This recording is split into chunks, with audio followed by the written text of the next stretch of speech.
would like to welcome you again, ladies and gentlemen, in this conference, and we would open this session, second session of our conference, Palestine and the International Law, Effectiveness and Prospects in the International Day of Solidarity with the Palestinian People. I would like to welcome you again, to welcome all who is listening through Zoom or at the universities all around Palestine. So we open the next session in the recent years with the changes in the Middle East around the world as well, the correspondence of Palestine on the ground. And I was amongst of those, especially those who have been working with international media. And the Palestinian news had become at last. Some people would say our reports are maybe put after the new weather forecast. As you know, usually they have the weather forecast at the end of the news.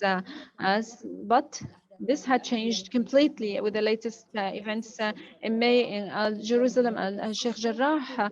There was a story which was narrated directly then in a freeway, regardless of the countries on the channels and here we are when we talk about the war of Gaza and also the detainees. The same way in the media, the same way we have in the international communities and the organizations also experience about the narrative, about the story, and how to use that in supporting Palestine. So Palestine in the scene, the prospects, the challenges between academia, the media, and the international community. Dr. Alaa Tartir is going to run this session. He is a consultant in the political policies of Palestine and from the highest Institute of Geneva. He's working on his PhD in international development from London LSE. We also receive here Dr. Hala Shoaibi and Ms. Rawan Damen and Ms. Francesca Albanese. I would like to leave the floor to you to introduce the guests and the topics. Thank you. Thank you very much, Muna, for this introduction. And I would like to welcome you all. Good evening, good morning. I would like to welcome you in the second session of the Conference of Palestine and the International Law Prospects and Effectiveness. For those who speak in Arabic, allow me to say something in English and then the translation. To all our participants who are with us today for this panel. It's truly great to see all this interest in this conference. This panel will be largely in Arabic. Our two speakers will speak in Arabic, and then we will move on to our final speaker to speak in English. There is a translation available here on this call, so please go ahead and choose the language that you would like. Let me switch back to Arabic. I'd like to welcome you again. I would like to welcome you to this new session and this conference, which is organized by Law for Palestine in cooperation and coordination with the Department of Law of Birzeit University and also Independent Commission. My name is Alaa Tartir. I'm the consultant of programs in the network of the Palestinian policies, researcher and academic coordinator in the highest institute of the studies in Geneva. It's my pleasure to run this session with you and to accompany you, especially this distinguished panelists we have about Palestine in the legal scene and what are the opportunities in a number of fields in the academia, in the media, in the civil society. This is a session which I'm sure is going to be rich with the panel's expertise, with the questions of the audience as well. And this session, as I said, would start with Arabic, but you can also listen to English. I would like to remind you interpretation is available. If you have any questions, please You can ask those using the Q&A function or the chat the way you like. Uh, Now the speakers in this session, Ms. Hala Shoaibi, Rawan Damen, and Francesca Albanese, they will be talking about the challenges and opportunities in regard to the academia, media, and the civil society within the framework of the legal international scene. Hala Shoaibi, she is just a teacher in law in Birzeit University, and she is responsible for this studies for the Israelis, and ARIJ is the is from ARIJ for investigative journalism, and she's the one who directed the episode of Al-Nakba and others in Al Jazeera documentary. And Francesca Albanese, she's an international lawyer and also the coordinator of the Nahda Al-Arabiya for democracy and development of the program of Palestine. I would like to welcome you again, all of the speakers. And we have every intervention is going to be for 12 minutes, and then after that we open the discussion and the speeches until this is finished. Now we start with Ms. Hala, who's going to talk about academia. And to that, we will move to Ms. Rawan, who's talking about the media. After that, Ms. Francesca will be talking about the civil society. That would not be long. I had used my minutes, and now I give the floor to Hala.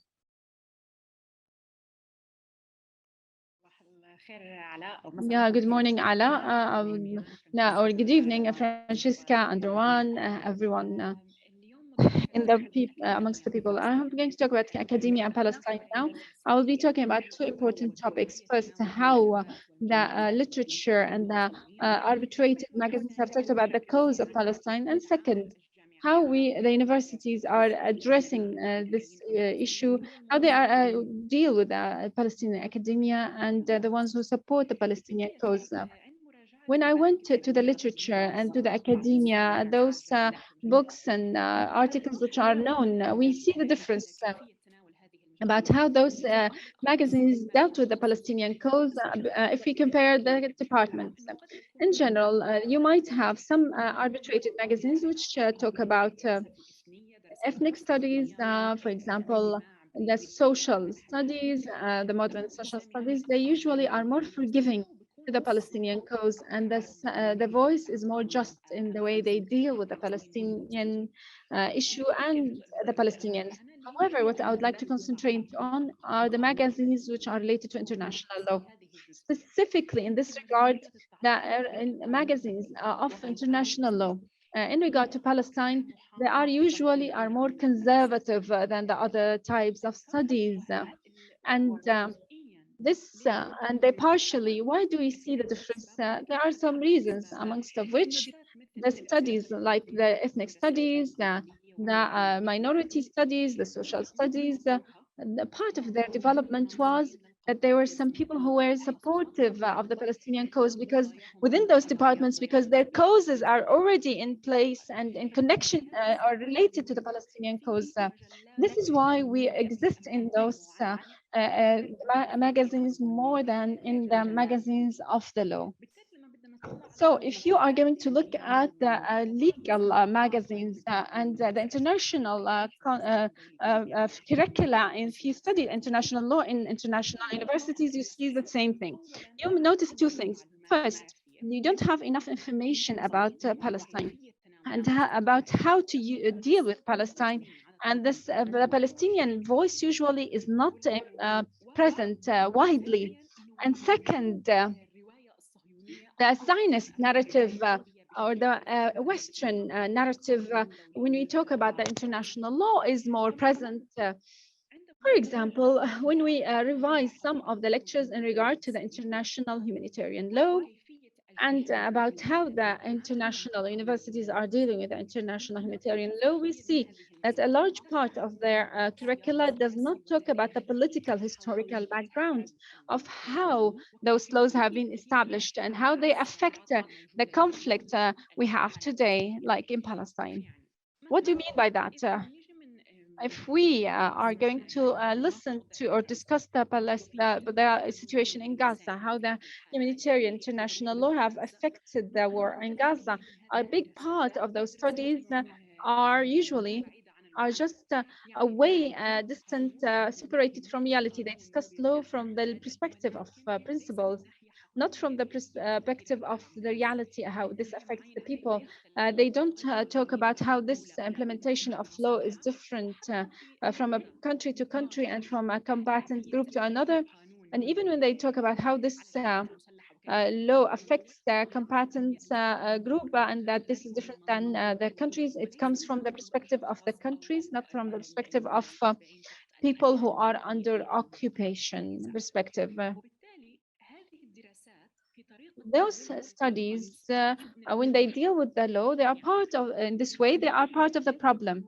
Why? Because those laws come up with Orientalism, with also discrimination, with self-centrism, and those are all part of the features of the Western perspective of the international law. And that's why you cannot deal with the laws in a separation from the context at which they have been created with.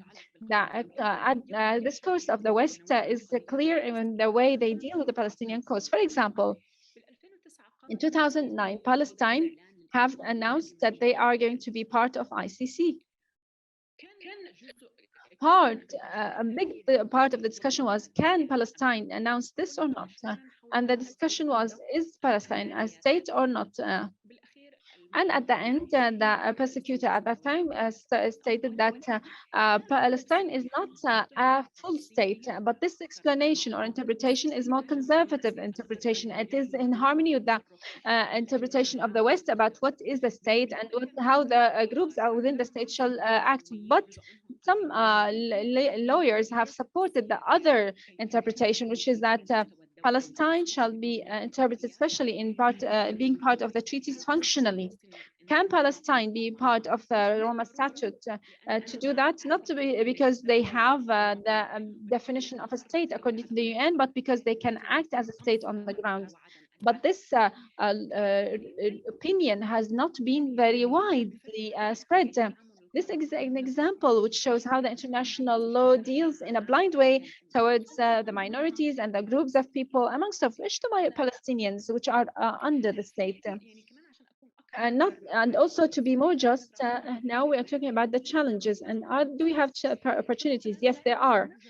For example, some groups, especially in the last 20 years, they are already in place, but now they are clearer in the Western academia, which is the development of some movements, which are calling, for example, having voices for the third world in the international law, so that the international laws shall be changed. The academia shall tackle them in a different from a different perspective.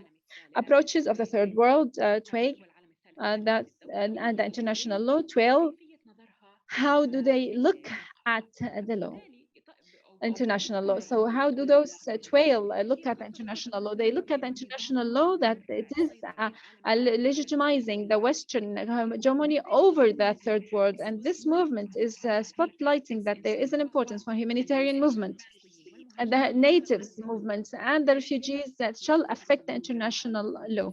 How can we do that? This was the question, and that we have a role in changing the international law as as part of those groups. Important way to affect the international law is through Palestine. That's why Palestine is very important part of the literature today about this issue.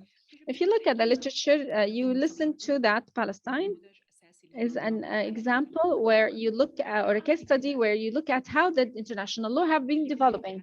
I'll give you an example. This is a challenge and an opportunity. When you look at the ICC, we need to look at the crimes which are done or which are part of the Roma Statute. The statute does not talk about economic crimes, does not talk about abusing the resources of the land, the mass punishment, and usually those crimes are done by the occupations.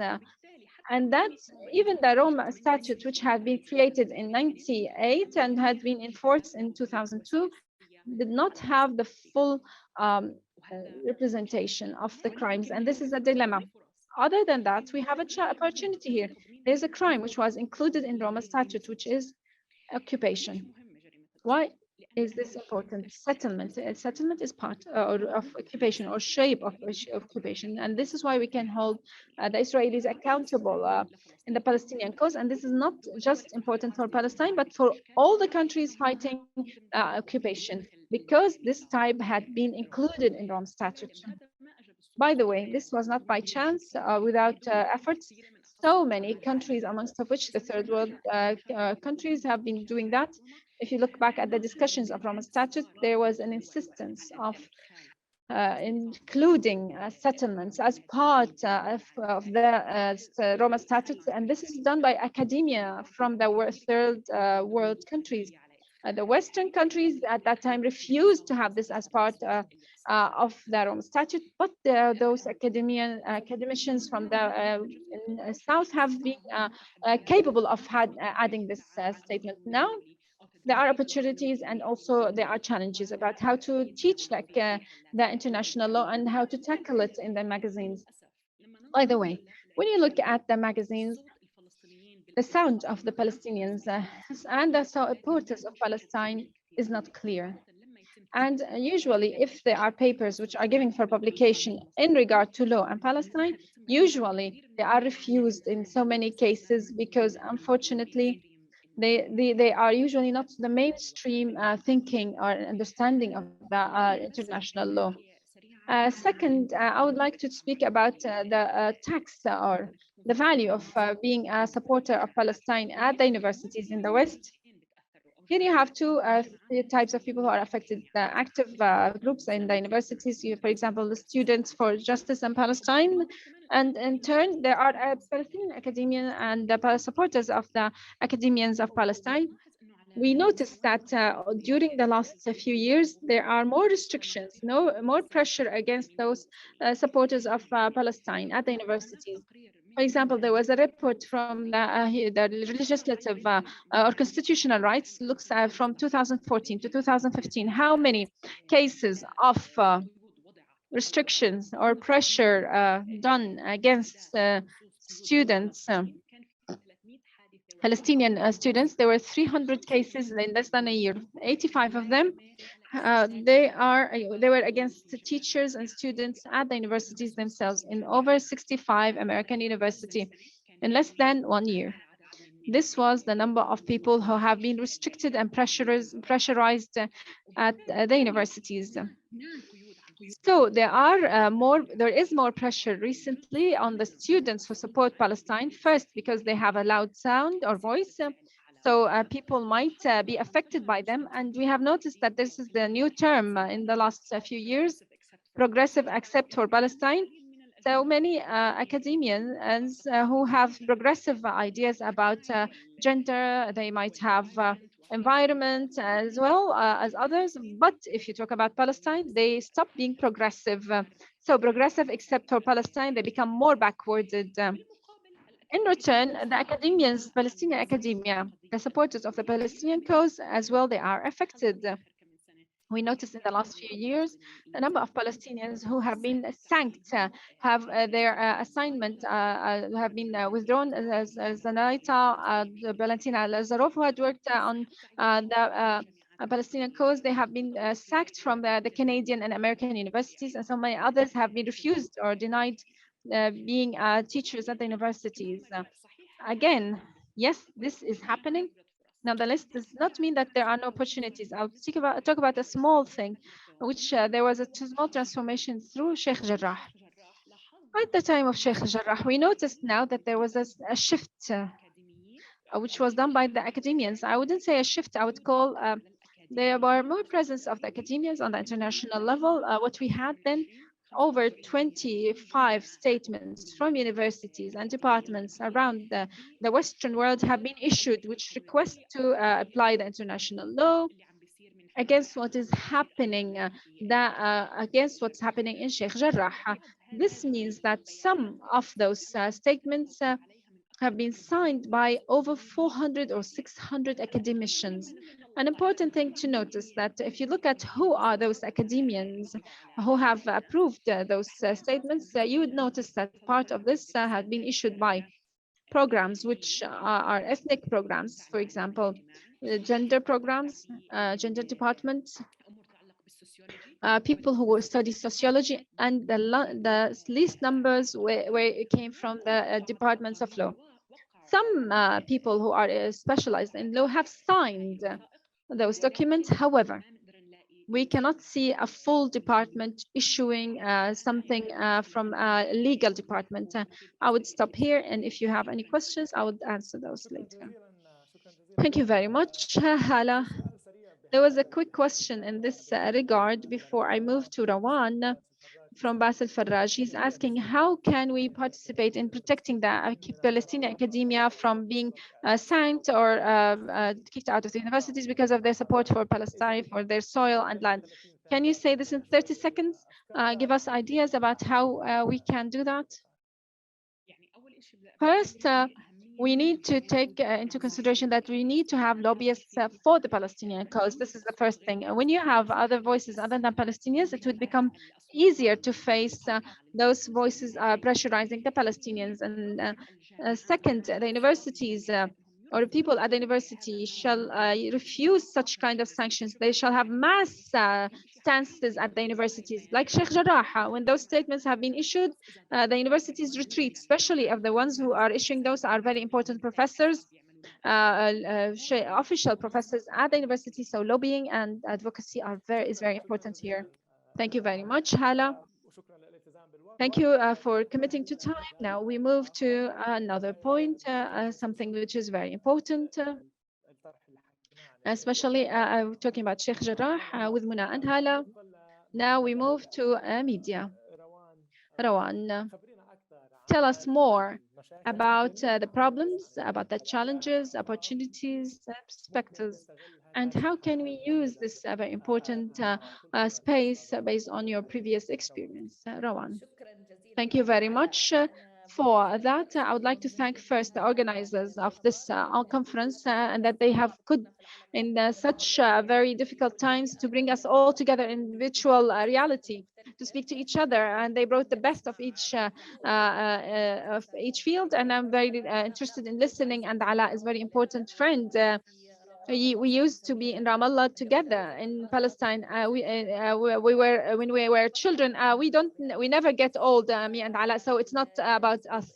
What I'm going to say is that the media is the main issue in this cause. But as Palestinians, we have shortcomings, and also we have shortcomings on the legal level, in the media, in networking. Between the law and the media, we need to bridge the gap.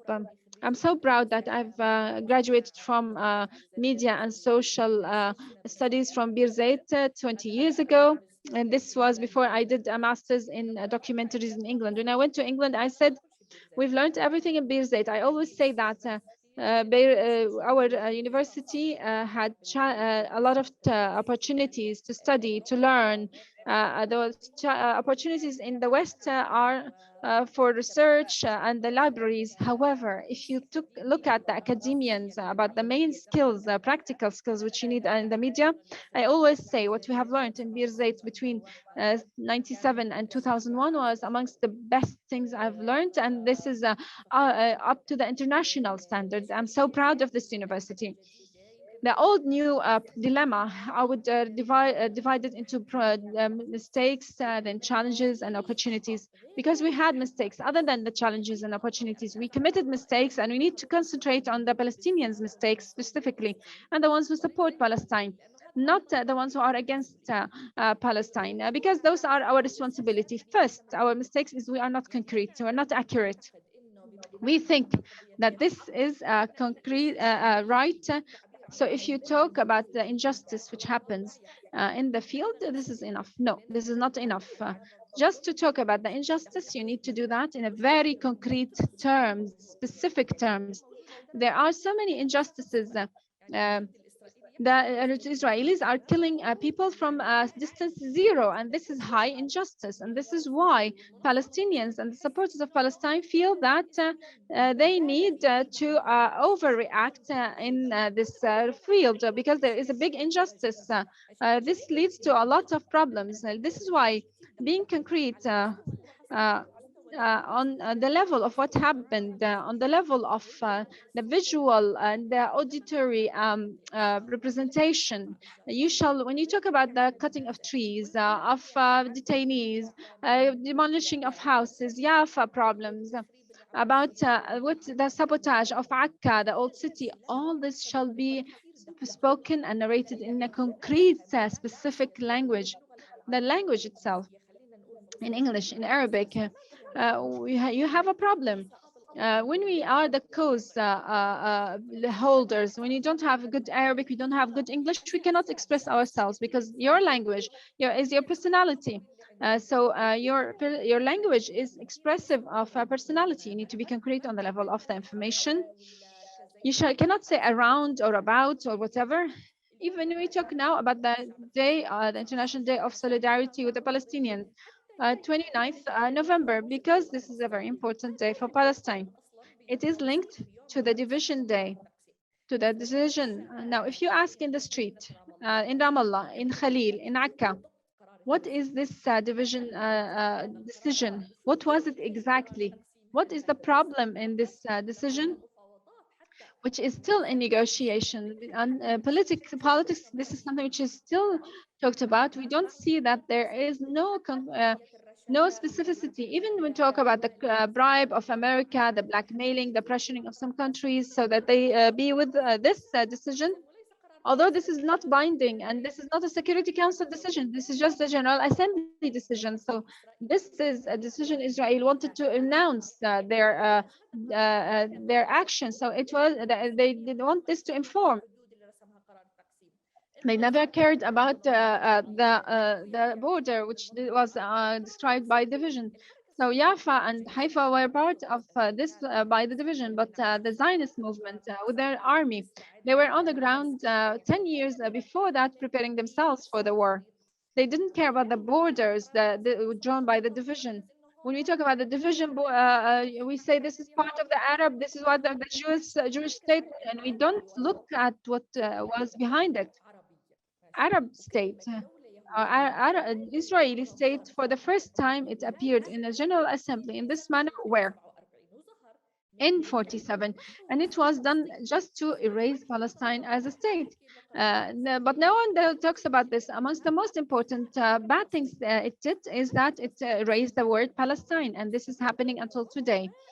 And we are not aware about that, and we shall be held responsible for that. The full educational system in Palestine is responsible, not just the media, the families as well.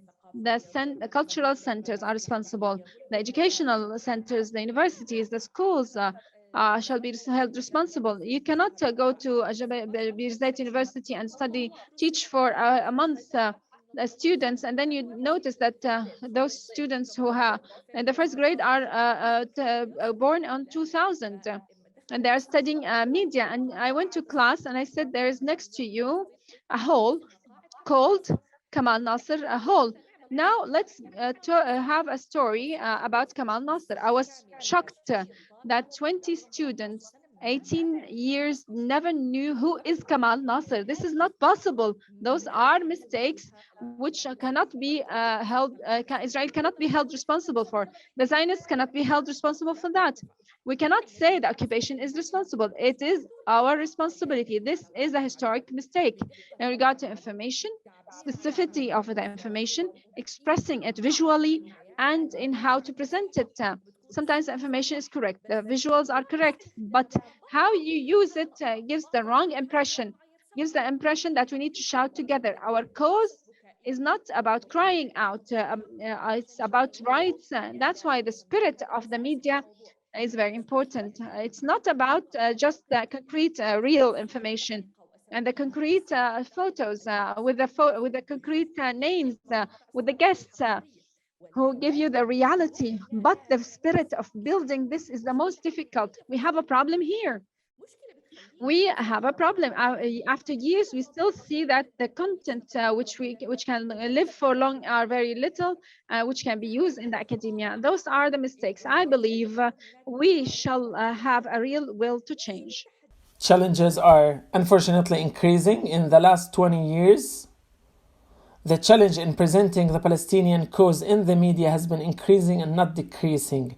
There are, in Europe specifically, in European universities and American universities, a drastic improvement in campuses about the relationship with Palestine. When I was speaking in the States in the night of 2001, 11 September, they would disrupt the activity of wearing the t-shirt of I'm Zionist. Such disruptions has decreased a lot in campuses, and there's a positive increase in the advocacy with Palestine in campuses. But in the media, there is a rise in the pressure on newspapers and TV channels. For example, a reporter in Germany will be speaking and advocate for Palestine, so they will try to extract something from her archive that she was in a demonstration and the slogans there were anti-Semitic, and they would organize a specific campaign against her.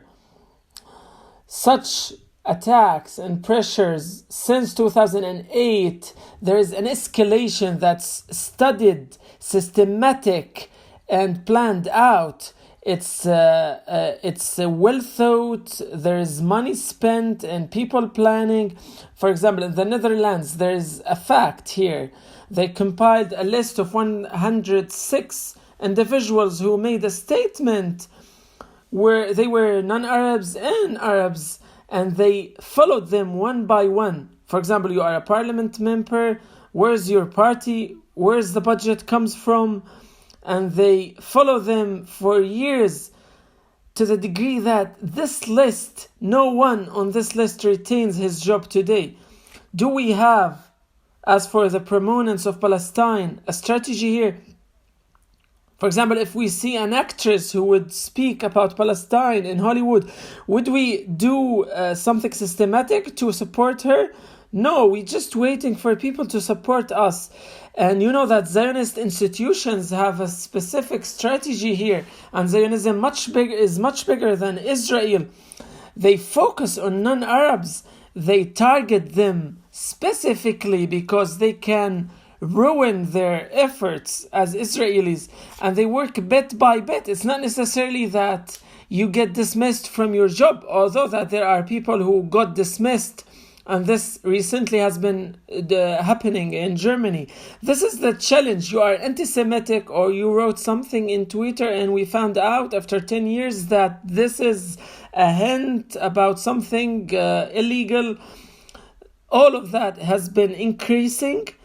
Another thing is the idea of the removal of the name of Palestine from the maps and atlases. If you open any atlas today, Palestine has been removed systematically since the 48 from geography. If you remove something from geography, you remove it from the media, because the media is not going to talk about something that does not exist in geography. Today, if you say Palestine, they say, no, excuse me, Palestinian territories, occupied Palestinian territories, no, maybe West Bank or Gaza Strip. They are marginalizing to the degree that the name of Palestine does not exist. It's difficult today to say, I'm Palestinian.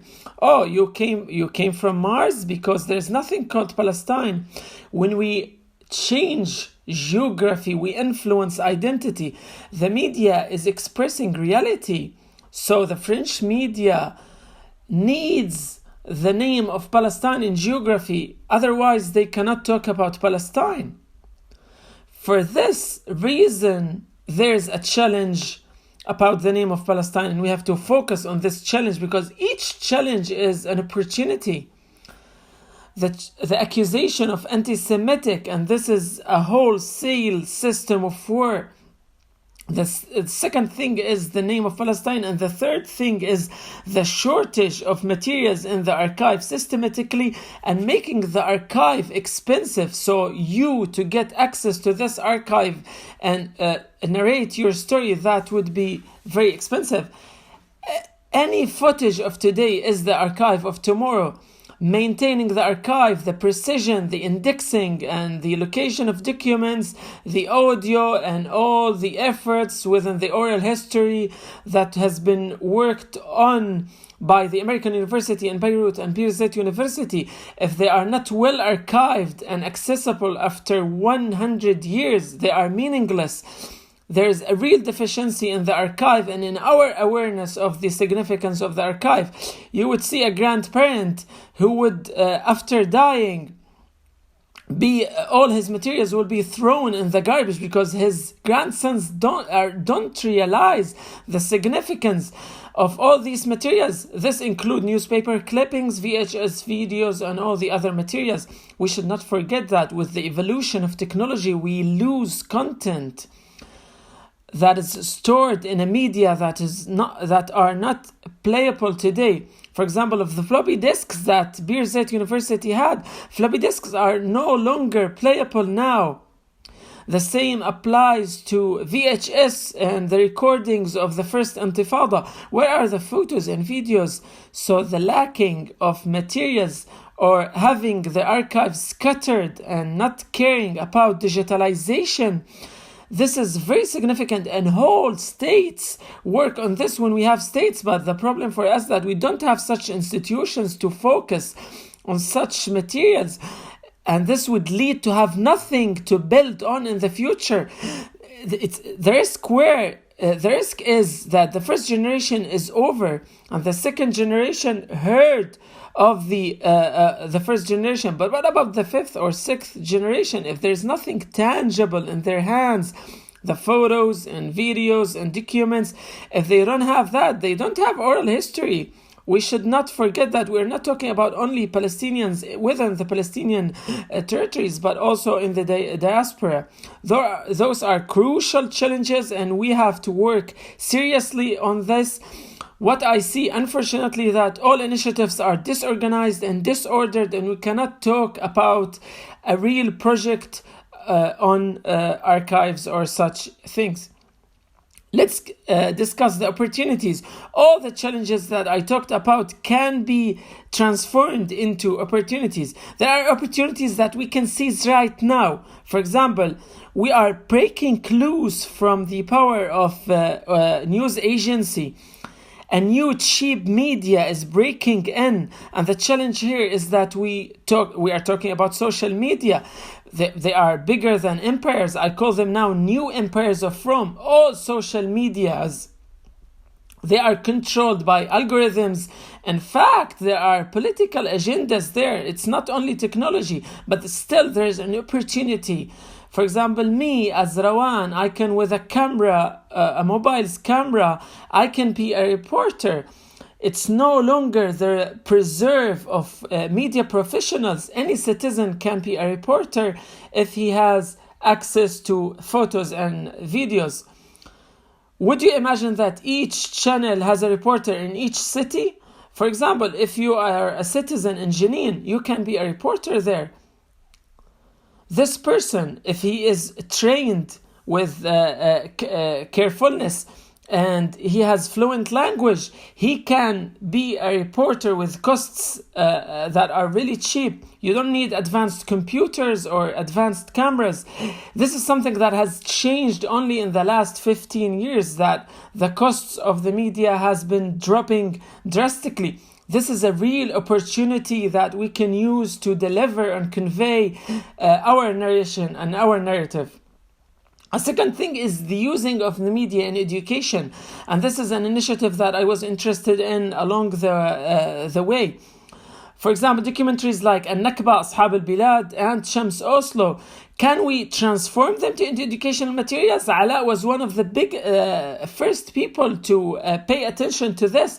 He would tell me, instead of telling my students to read 40 pages, let's tell them to watch this documentary and discuss it and talk about it. There are important materials in the media produced in different languages by Arabs and non-Arabs, and we can transform them into educational materials. I was very interested in this field, whether in Palestine Remix in 2014, 8 years ago, when I released it on the same very day like this, on the 29th of November 2014, and up until the moment, it's the biggest virtual communication website in the media. Do you see how big the shortage of the materials that a small team managed to make the biggest website up until the moment? Another platform that I made was also an individual work and an educational platform, and I was working on a voluntarily basis in the Palestinian Ambassador, which was released in 2019. This means that there's a real shortage. I had 3,000 students while it's not my principal work.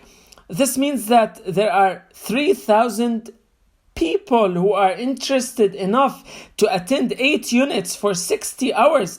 Can you see the devotion of the average people who would like to know more about Palestine and be equipped to present Palestine and know the information, necessary information, let them sink in to present Palestine eloquently to the people? We need to have a generation who speaks all languages. We have guys who speaks Italian, Spanish in Latin America, Spain. For that reason, we made a Palestinian ambassador in Spain, Spanish, English, and Arabic. There are materials and there's potential here. You know that the Zionist movement worked on India and China, but they made less efforts in Latin America because it's more difficult to break in Latin America. This is an opportunity for Palestine. We have to focus on the regions where we are powerful. We are very weak in China because the audience in China, when an event like Sheikh Jarrah would happen, they would stand with the Zionist movement because they are not aware and they only got the narrative of Israel. While in Latin America, we already have the narrative of Palestine, Palestinian people prominent there. For that reason, I'm gonna send in the chat the link of the Palestinian ambassador. It exists in English, Arabic, and Spanish. There are many materials that would make a difference. I'm not with producing more materials. In the beginning, we had shortage in the materials, but now we have enough materials. Let's build on these materials and exploit them. Stop producing materials. And when we do something, let's make it stay for long. When we make something just for tomorrow, it's not worth efforts, money, and time spent on that. I'm very sorry for taking much more time. Thank you very much, Rawan, for this intervention. It's very enriching, and for also the qualitative effort you have put. While you were speaking, I shared the links of Palestinian Remix and Palestinian Ambassador, and this is a call for the audience to visit these websites and think about the strategic dimension, the forward-looking dimension you talked about. We have to think about the future, specifically in the media. You posed many questions, Rawan. Thank you very much, and the time is tight. There are also questions from the audience. I would like to switch to the last intervention with Francesca. Thank you so much, Francesca, for your patience and for being with us.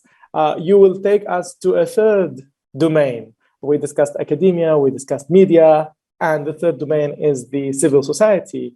And based on your extensive expertise in this area, the floor is yours now to inspire us for the next 12 minutes in this domain. So over to you, Francesca. Yeah, thank you, Alaa. I surely hope to be inspiring and as a baseline, not to make anyone fall asleep after two very inspirational speakers. So thank you very much. Those who preceded me, your words were thought-provoking, and I look forward to get back to some of the points that Hala and Rawan raised on the importance of integrating the action around the law from various components of the society, including the media and the academia, and certainly civil society, but also on the issue of lobbying together. This is very much needed, and I'm glad Hala raised it.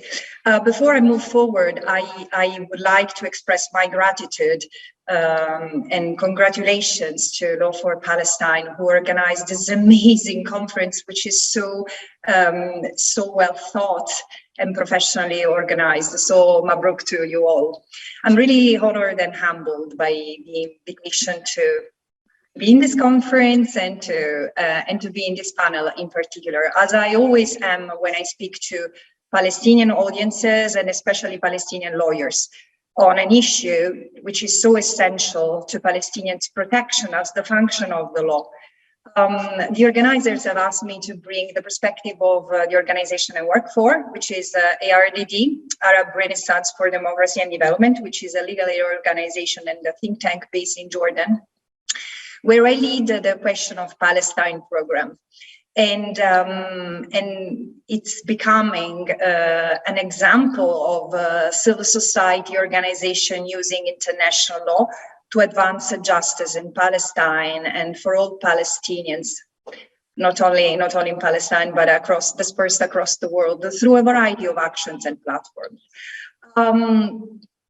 Palestine has undoubtedly one of the most active civil society one can think of. In the legal scene, many of them are invested in, as Law for Palestine is no exception to this. This is yet another expression of Palestinian resilience and creativity in interpreting resistance. And this is particularly true in occupied Palestine, where a civil society, including advocacy groups and grassroots collectives engaged in the field of human rights, but also development and humanitarian action, often represent the first and most important port of call for civilian protection. As a civil society organization operating in the region, ARDD is deeply invested in using its legal capacity to support the cause of justice in Palestine. We see our role as particularly centered on the need to revitalize from within the region the debate around Palestine and sustaining, amplifying and complementing the effort of Palestinian men and women and Palestinian organizations fighting every day against the settler colonial regime deployed in Palestine and the military architecture set up to protect it, as well as their far-reaching consequences throughout the unresolved plight of millions of Palestinian refugees. What does it mean in practice? A few years ago, precisely in 2018, at the height of the crisis triggered by the US administration defunding of UNRWA, ARDD established the program I lead, the Question of Palestine program. The aim was to bring together regional and international expertise on the Israeli-Palestinian question, wrongly, in my view, called the Israeli-Palestinian conflict, and especially the too often neglected, protracted Palestinian refugee situation, which remains so central and vital to the whole question of Palestine. And again, it has become a footnote to a failing and fading political process. Our high-level goal is to help Palestine and the Palestinians bring an end to the settler colonial domination that has gradually and relentlessly dispossessed and displaced the Palestinians for almost a century now, and morphed into an anachronistic and legally unjustifiable, morally reprehensible apartheid regime, which continues to oppress the people based on their identity while taking their land and resources together with their defenders.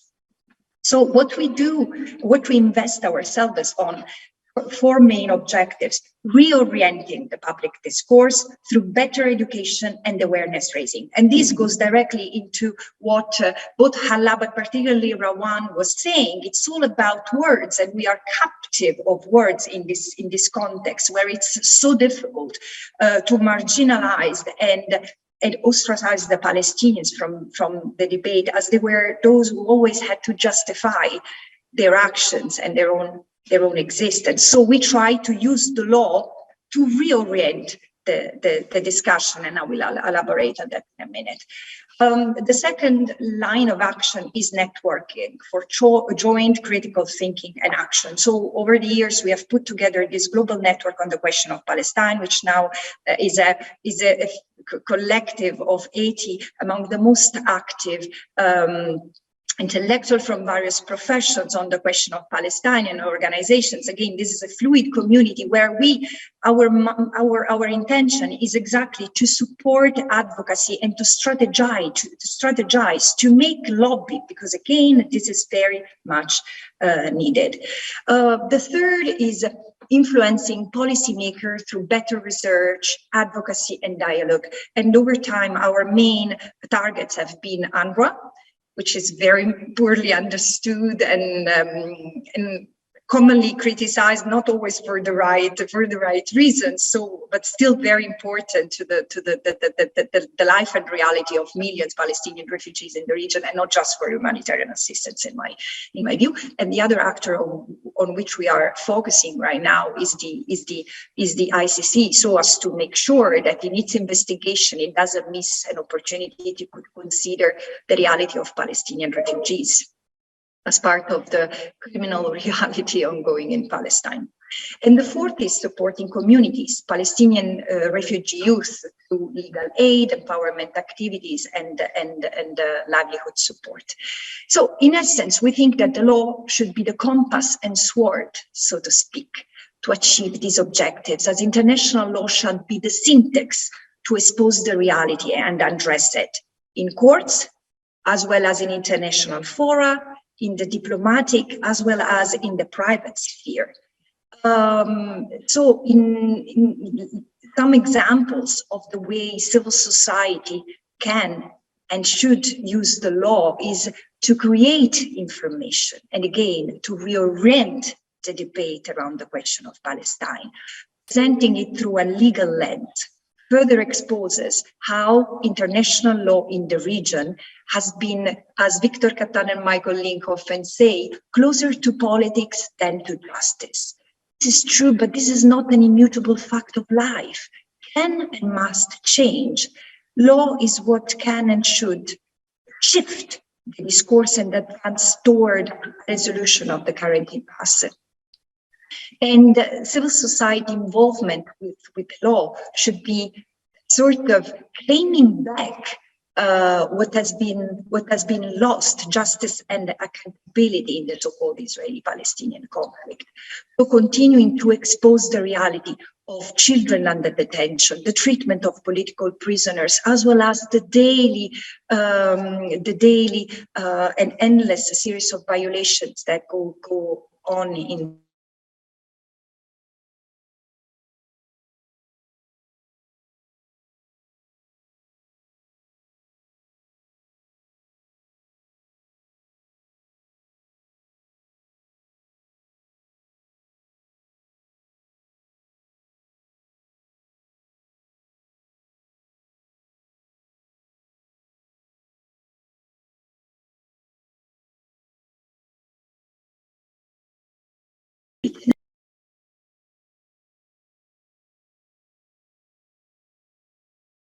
Recording in progress. The myths and propose a new discourse and vocabulary concerning what is one of the most politicized and misunderstood the political and refugee issues of all time.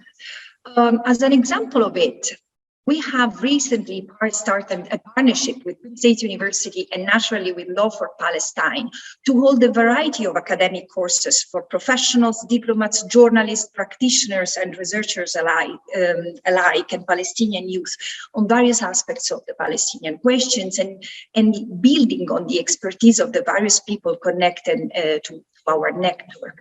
Again, to raise awareness to the large public, including in the Arab region, and address the misunderstanding connected to this.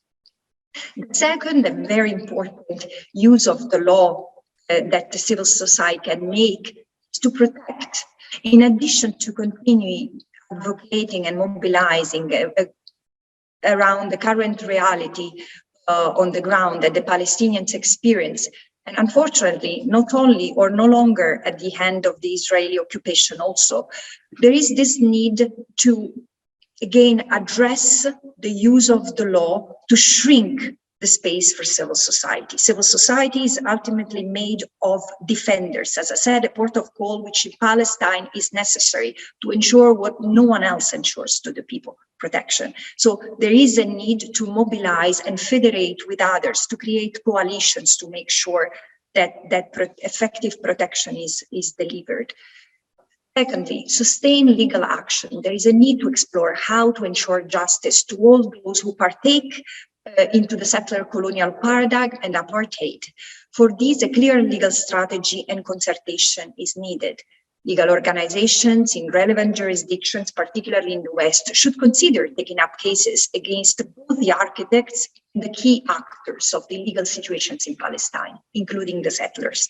I know that previous attempts failed, but again, the tide might have changed, and also going after individuals might be easier than going after high-level politicians.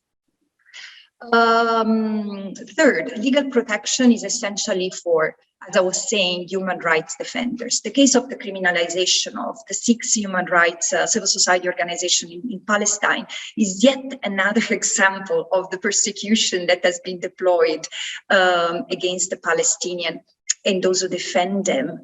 And the law must be used not to respond bit by bit to this, but to prevent such actions and avoid the continuing shrinking of this space that human rights defenders and civil society have. So civil society organizations should make sure that their peers and lawyers do not get targeted and have adequate legal protection at the court level and at the political level to continue their work. Advocacy should forcefully hinge on accountability and the application of international laws, from diplomatic and commercial measures, more comprehensive sanctions. And those working in Arab countries, this is something we should not forget, should expose the danger of normalization and the need to protect the Palestinians whose precarious status across the Middle East make them extremely vulnerable. In conclusion, we have no illusion that international law per se is not sufficient to undo the monstrosity of the situation on the ground in occupied and colonized Palestine. But reaffirming the primacy of international law over political and ideological convenience is not only a moral necessity, it's a prerequisite for progress toward effective human rights protection and peace. Human rights and accountable governance must be the lighthouse for the international community and the parties to the conflict to address not just the symptom, but the key drivers of an illegal, immoral reality on the ground. So thank you so much and look forward to the discussion. Thank you. Thank you very much, Francesca, for this very clear and precise intervention. I was waiting for the word prerequisites and when it will come in, and you ended with that, because there are a number of prerequisites that need to exist in order to adopt these number of concrete steps that you outlined very eloquently in the intervention. So thank you so much for that. We have a number of questions already. So let me switch to Arabic now, unless I see a question in English coming up very quickly.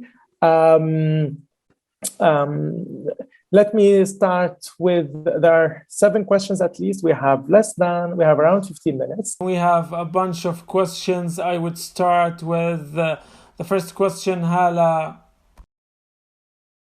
How can we combine the academia in the political field in Palestine? Then I will go to Rawan, which will have 2 questions.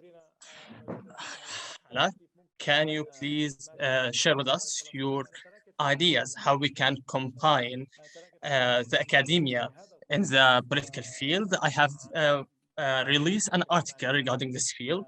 Maybe that also can also help in the knowledge regarding us.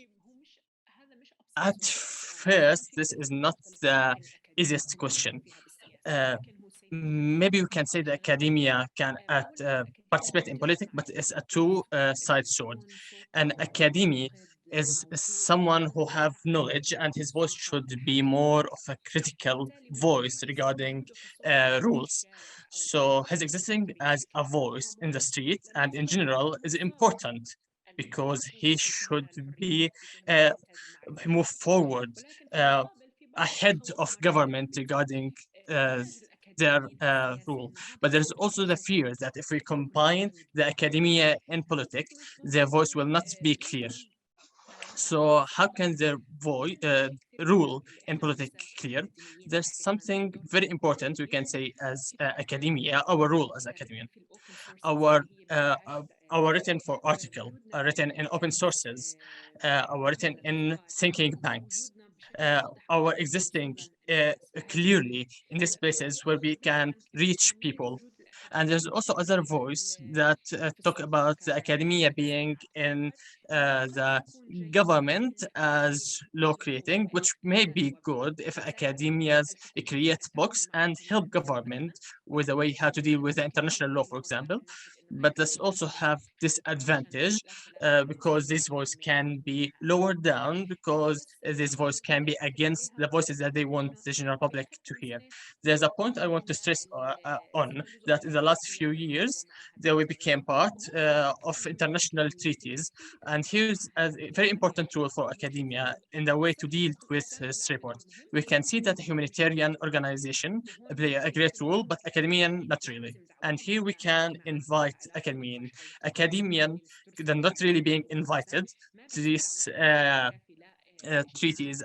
We're not being invited to meeting regarding meeting with the ICC, for example. I was once being invited, but other than me, I don't really know about someone who was being invited, and we're not being invited enough. So I have a question from Mr. Rawan. Then we have one question from Ms. Francesca. So two questions from Mr. Rawan.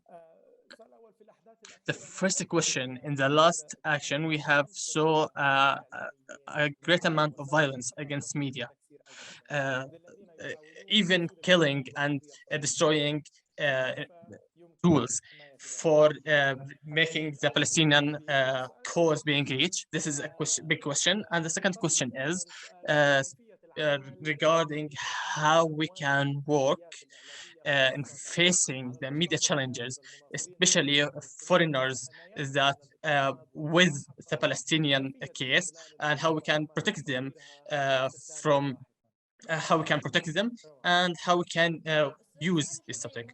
Okay, regarding the protection, the question is very important. The media's targeting is existing in Palestine, even in a foreigner that exists in Palestine that wearing the uniform, they always ask that you don't really need to wear it because you're being targeted in sit-ins, in strikes. They were being they've been targeted, they killed, and there have been cases where they're being killed, journalists, uh, cameraman, and his assistants. So not really the journalist, but they are the basis of creating the media work. So protection journal uh, have five types. So the first type is the personal protection, training on how to protect the physical body, especially in strikes in Palestine. In Palestine, even if you are not in a strike, but you are always being targeted, even as a Palestinian citizen from the skies in different situation, you have to be trained how to protect yourself physically. The second, it is for profited for any media company to send a journalist or a cameraman without his being trained of how to protect himself and do first aids and how to do it. The third one is electronic protection. It is really important, and we really don't give it its justice. A lot of our computer is being hacked, and and there's always being programs that being sold for other country to be so they can spy on medias. So cyber protection need to be trained and continuous trained. So one course training is not really enough. So it have to be practiced. I have to think about cyber protection. And the last thing is family protection. So I talk about Palestinian families, about free prisoners, all of that I have been here as a journalist, have as mental effects. So even if I were not in the situation, there's organization that will help these journalists, and there's organizations that are being, and we are ready to help the journalists to be treated freely, and freely cyber protection and mental protection, but physical protection need to be practiced, and there are organizations that train these people. There are media companies, TV companies that need that their journalists should be trained physically. There should be law protection, and they have a lawyer. So this journalists have been put into prison, so they should have a lawyer that protect them. So first, we should first the content that will be recorded. That's happened in Palestine. Some businessmen and politicians have make charges against journalists. So a lawyer should protect them. And the five and at end is the professional protection. For example, female staff.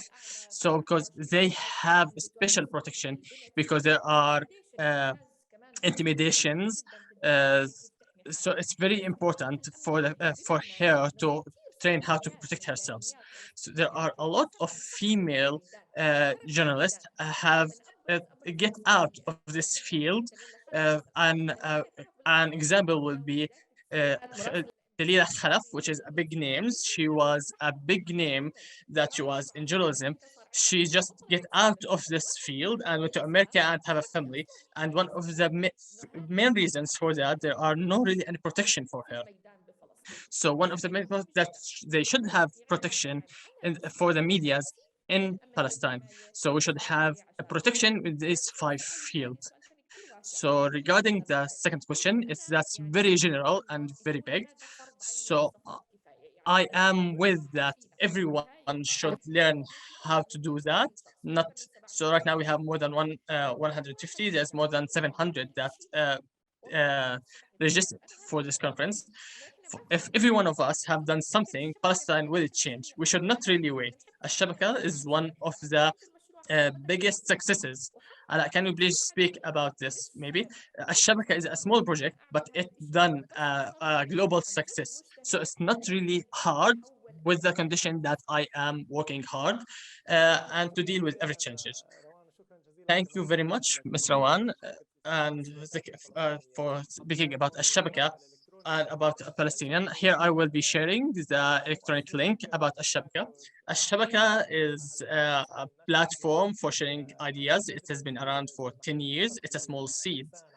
As Ms. Hassan has said, it's a small protection as a law for Palestine. And right now we have more than 200 register for all around the world that help us in analyzing the law outside with various point of view.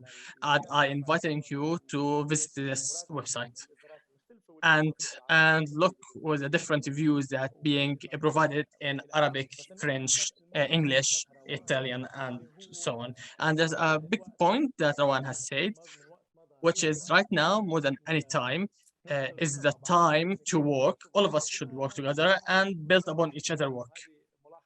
And which is a point that three speakers have talked about in their conference. I want to interrupt you because I want to comment on one of the questions about Mr. Mahmoud, which he said is why and for who. So it's not for who. We have to say, we have to say that it's the easiest thing that we say that we are depressed. And I have met with the poet, Muhammad Rahel, and I have told him that the situation is depressing and Palestine and everything we do is not really effective. And he said that Rawan in Palestine, we don't really have the time to be depressed. We don't have this luxury to be depressed. So this is a message for everyone that say that situation is bad. And so no, someone can take the work that we have done and can profit from it for political and economical situation we have. We say no. The right work that if we say that we are the best, that is the biggest something wrong that we can do. And I'm sorry for interrupting. And now let me switch to Francesca. You have one more question, Francesca. We have around 4 minutes. The question says, despite the fact that we cannot isolate international law from politics, would the politicization of international organizations impact the legitimacy of international law? Interesting question. I would say no, but with some qualifications. I think that international law doesn't change its nature by the pick and choose attitude of states. For example, to be very specific, the fact that the US and others have taken steps that go toward the sort of recognition of Jerusalem as more Israeli than what international law says is just wrong. It doesn't make what is illegal more legal. It's just another illegal act. There is an issue of politicization. I wouldn't say it's necessary politicization of, it's an abstract concept to say politicization of international organizations. Of course, international organizations as the UN are political in essence and in nature, and so they do reflect to a large extent politicization. But as a civil society, I do believe that we have a power and to inject and to try to undo the current state of affairs. And let me quote a dear connational who's probably better known in Palestine than in Italy herself, Luisa Morgantini. She often says, we do not have the luxury of turning our eyes away and shutting our mouth. This is what I deeply believe. So whatever is going wrong, and I do not question the fact that the system is politicized, we are still, and we should still be committed to follow the lighthouse of human rights take us. Thank you, Francesca. I do want to take this time also to reflect, to give you 30 seconds also, Francesca, maybe we start with you as you have the mic, to offer us any concluding remark in 30 seconds, or one message that you would like the audience to take with them from here. In 30 seconds, I really think that what is needed now, and I'd say that as an international, is really to support the Palestinians beyond any possible divisiveness. What is needed now is unity of call and action. So I would stop here. Wonderful. روان وهلا ب30 روان, ايش الرسالة اللي لازم ناخذها الحضور معنا اليوم؟ what's the message that you want to give the audience? الإعلام والتشبيك والقانون ممكن that media and law can work together.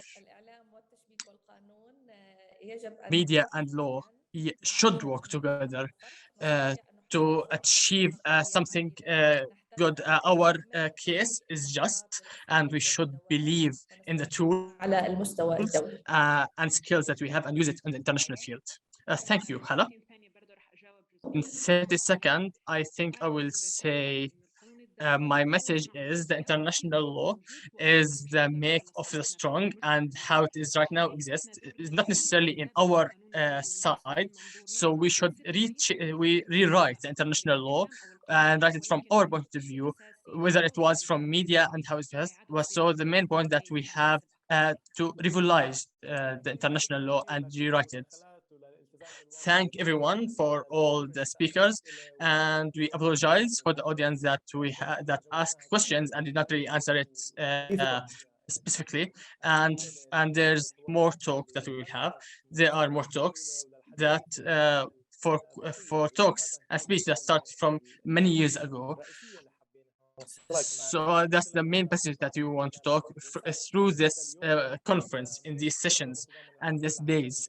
the day of solidarity with Palestinian. So, and I have to say, as the dead Salahuddin has said, that if we have left Palestine, we have leave ourselves, and our work with Palestine is a work to ourselves. I will end it with this message. I will end the session with this message, and I hope that we'll continue the speak in other places, and I hope that you'll continue with us in watching the other sessions in this conference. And I hope that you will enjoy it and will participate in it. And we have more things to talk about. And thank everyone, all the speakers that talked about, and thank the audience, and thank the organizer of this. Thank you all.